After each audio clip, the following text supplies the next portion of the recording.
Beautiful fall day here, just at Daimon, which is the entrance to the wonderful mandala of Koyasan here. So just going to be entering the gate, which is traditional.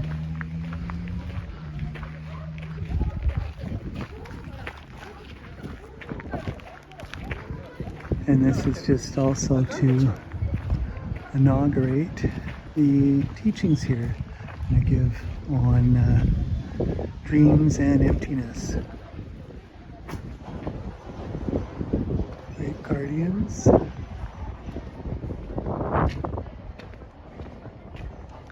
It's a pilgrim, you enter the gate. This bardo entering the beginning of the mandala here.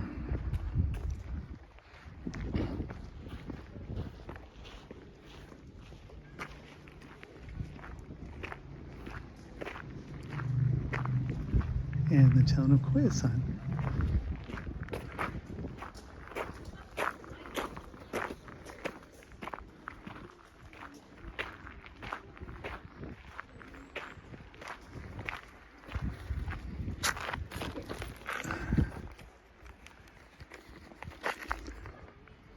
So,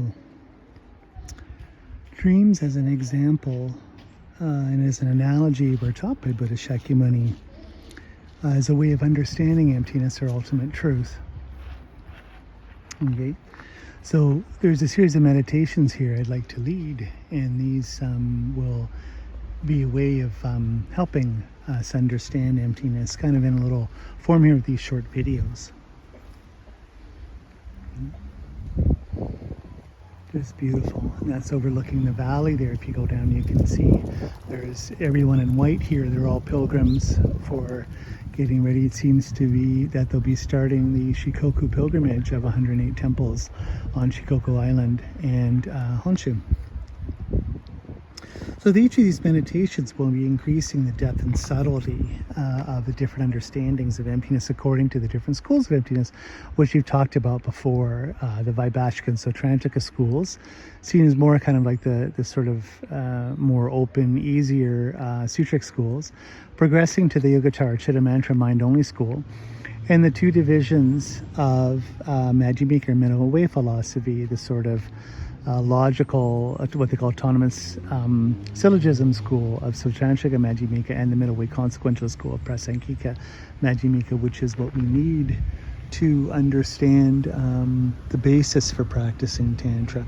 Then I'd like to say a few words just on the emptiness of other, or Shentong, what I like to call sort of more of a yogic understanding of emptiness here. So these are really good and helpful examples to help us, these sort of dream videos to help us understand the relationship of the two truths, ultimate, relative and ultimate truth, relative and ultimate reality, or conventional reality of dependent origination and emptiness. So just of our view for the Sautrantika school, or sort of the logical sort of sutric way of understanding, sort of a, consider sort of an introductory understanding of emptiness. We can think that when we're dreaming, we have a body and mind, a dream body and a dream mind. We're also in a world of people and things in this dream, and we're in a dream world, dream self in a dream world. And in this world, because there's objects, we have different attachments and aversions, and happiness and suffering, depending on how these objects appear to our minds in the dream, and how we relate to them and relate to even other people or beings in our dreams. But the most important thing, as you know, of course, is that we don't see our dream as just being a dream. We take it as being real, right? Things appear real to us in the dream, and so we sort of act accordingly. We suffer, we get scared, we get upset, indignant, or we get attached and hung up on stuff, or sort of attached to pleasures and happiness and everything else in our dream, right?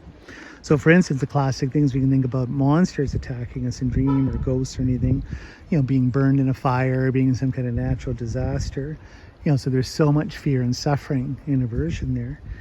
And then happy situations, being with friends or lovers or loved ones, or going on vacation or winning money or any of these things, But we all know that on an absolute level, none of these things really happen. We're not going to get hurt or killed by a ghost or monster.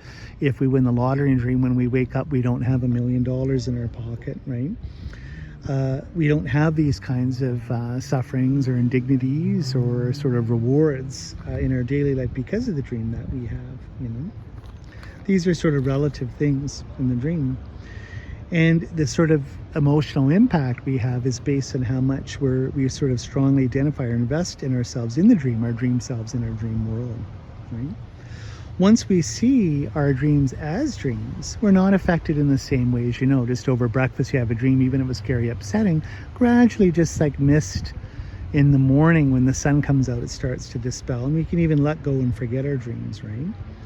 So dream selves and dream worlds are basically temporary manifestations, you know, of causes and conditions, in particular of us not being aware that the dream is a dream. Okay? None of these things in our dream self or dream world have sort of lasting, independent, unchanging identities, right? So the Sautrantika School of Emptiness, as we've seen, there's always a difference between a real sort of external world of change, flux, causes and conditions, changing things, and sort of our own, you know, some fallacious concepts, representations, and pictures which are trying to fit or track these things, right? We know the difference. So we have a dreaming world, a dreaming self, and at the same time, all of our judgments, deluded judgments and opinions and images that we heap onto this and take to be real, right? So in a lot of ways, we have to learn to be in a sort of lucid dream. We have to sort of wake up in our dream to see our dream as being in a dream and act accordingly, right? Not to get sort of fearful or attached or have being upset in our dreams. And likewise, in our waking life, by analogy, just like Sautrantika teaches you to see, the difference between our judgments and images and a changing world of impermanence, we have to wake up in our daily life, right? See sort of the dreamlike quality or impermanence of our life, sort of in a lot of ways dreaming while being awake. So there we go. Now moving on into the town and heading towards the main big temple of Okunolan at the very end of our pilgrimage here to go see the great saint in meditation still after 1200 years, Kukai Kobodaishi.